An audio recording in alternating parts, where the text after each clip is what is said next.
Сайыс ЛТД доллар 83.50, евро 86 ровно. Рубль 1 сом 31 тыйын, сатуу 1 сом 34 тыйын рубль. Ассаламу алейкум, урматтуу Дон Кабар YouTube каналынын катталуучулары, саламатсыздарбы? 30 июль 2022 жыл Бишкек, Московский, Советский көчөлөрүнүн кесилишиндеги түштөн кийинки курс валюттары менен тааныштырабыз. Биз менен болуңуздар. Профит. Доллар 83.50, евро 86 сом 20 тыйын, рубль 1 сом 30 тыйын. Жетиген ИКО. Доллар 83.50, евро 86 сом 20 тыйын, рубль 1 сом 30 тыйын. Инвест. Доллар 83.50, евро 86.50, рубль 1 сом 31 тыйын. Плюс.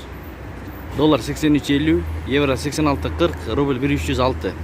Эки обменканы бир көрөбүз. Манистрим доллар 83.50, евро 86 сом 40 тыйын, рубль 1 сом 31 тыйын. Партнер акча алмаштыруу жай. Доллар 83.50, евро 86 сом 40 тыйын, рубль 1308. Гранд Кэш. Доллар 83.50, евро 86.50, рубль 1 сом 31 тыйын. Ушу менен видеону аяктайбыз. Сак саламатта туруңуздар. Түштөн кийинки курс валюттар болду. Каналда жаңы болуп жатсаңыз лайк басып, кызыл подписаться кнопкасын басып бизге катталып коюңуз. Ошондо сиз биринчилерден көрүп турасыздар курс валюттарды.